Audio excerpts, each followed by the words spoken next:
Welcome to McPlum, simple solutions served daily. In this video, I will show how to throw a golf disc, easy method. Start with your grip. Hold the disc with a relaxed, firm pressure and thumb on top. Stand sideways to your target with feet shoulder width apart. Rotate your hips into the throw while keeping your wrist firm. Follow through toward the target to improve accuracy and distance, practicing smooth, controlled movements for consistent results. Positioning is simple and effective. Face your body slightly sideways and align your lead shoulder with the target. Keep knees soft and shift weight from the back foot to the front as you start the motion.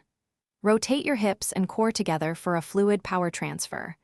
Maintain a steady head and eyes on the target to reduce unwanted spin and increase accuracy with each throw. Begin the throw by pulling the disc in a straight line across your chest while keeping your elbow up. As you step forward, rotate your hips and uncoil your torso to add speed.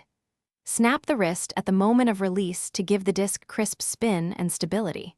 Finish by extending your arm toward the target to ensure a smooth follow-through and consistent flight path every time.